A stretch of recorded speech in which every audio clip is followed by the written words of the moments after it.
Breaking news చూస్తున్నాం. పొట్టకూటి కోసం Dubai వలస వెళ్లిన ఇద్దరు తెలంగాణ వ్యక్తులు దారుణ హత్యకు గురయ్యారు. వీరు దుబాయ్లోని అల్ క్యూజ్ ప్రాంతంలో మోడర్న్ బేకరీలో పనిచేస్తున్నారు. వీరితో పాటు అక్కడే పనిచేస్తున్న పాకిస్తాన్ కు చెందిన వ్యక్తి వీరిని కత్తితో విచక్షణారహితంగా నరికి చంపారు.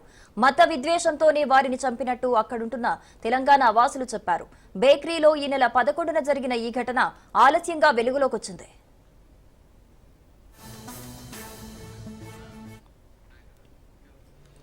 పాకిస్తానీ దాడిలో నిర్మల్ జిల్లాకు చెందిన ఆష్టపు ప్రేమ్ సాగర్, జగిత్యాల జిల్లా ధర్మపురికి చెందిన శ్రీనివాస్ మరణించారు. నిజామాబాద్ జిల్లా ఆర్మూర్కు చెందిన దేగాం సాగర్ కు గాయాలయ్యాయి.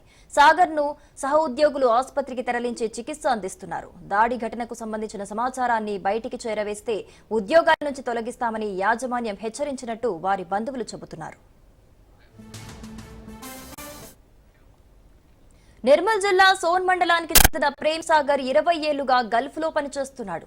ఏడాదిన్నర క్రితం దుబాయ్లోని మోడర్న్ బేకరీలో యంత్రం ఆపరేట్ చేసే పనిలో చేరాడు. ప్రేమ్ సాగర్ కు తల్లి లక్ష్మి, భార్య ప్రమీల, కూతుళ్లు విఘ్నశ్రీ, సహస్ర ఉన్నారు. 10 రోజుల క్రితమే ప్రేమ్ సాగర్ నాన్నమ్మ ముత్తమ్మ చనిపోయారు. ఆమె పెద్ద కర్మ రోజే ప్రేమ్ సాగర్ హత్యకు గురయ్యాడు. ప్రేమ్ సాగర్ తన చిన్న కూతురు సహస్ర తల్లి కడుపులో ఉన్నప్పుడే దుబాయ్ వెళ్లాడు.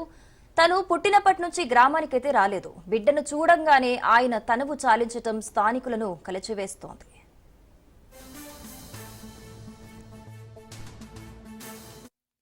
పేరు భవానీ, మా భర్త పేరు సాగర్. మా భర్త దుబాయ్లో ఉంటాడు. మా భర్త బేకరీలో చేస్తాడు, దుబాయ్లో బేకరీలో చేస్తాడు.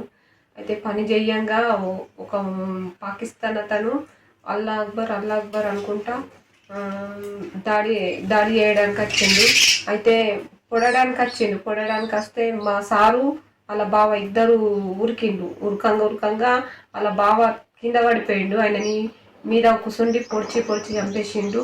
మా సారు పారిపోయి ఆఫీస్ రూమ్లో పోయి మేడంలకు వాళ్ళకు చెప్పిండు సారు. ఇప్పుడు వీళ్ళు ఇట్లా హిందువులని ఇట్లా చంపేస్తే మరి రేపటినాడు అందరూ ఇప్పుడు పుట్టబట్టకే పోతుంది కదా సార్.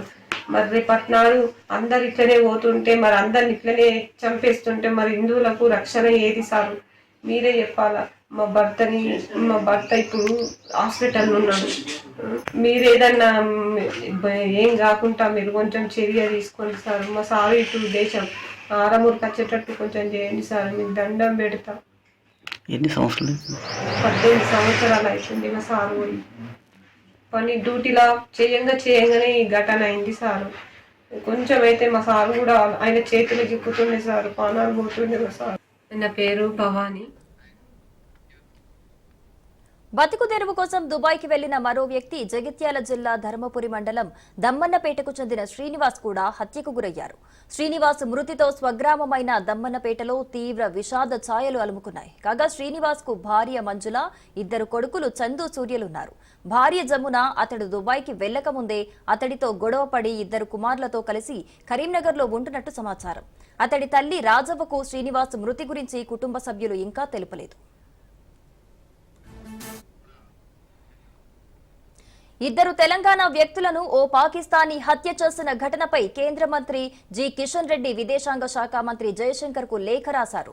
ఈ విషయంలో చొరవ తీసుకుని వీలైనంత త్వరగా మృతదేహాలను స్వదేశానికి తీసుకురావడంలో సహకరించాలని కోరారు.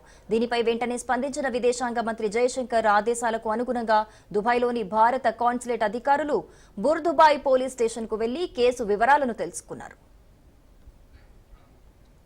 ఉద్దేశపూర్వక హత్య కేసుగా నమోదు చేశామని పోలీసులు వారికి చెప్పారు. కాగా 2 తెలంగాణ కార్మికులు మరణించడంపై కేంద్ర హోంశాఖ సహాయ మంత్రి బండి సంజయ్ విచారం వ్యక్తం చేశారు. భారత కాన్సులేట్ ద్వారా దుబాయ్ పోలీసులు ప్రక్రియను వేగవంతం చేయాలని కోరారు. ఆయన ప్రేమ్ సాగర్ సోదరుడు అష్టపు సందీప్ తోనూ మాట్లాడారు.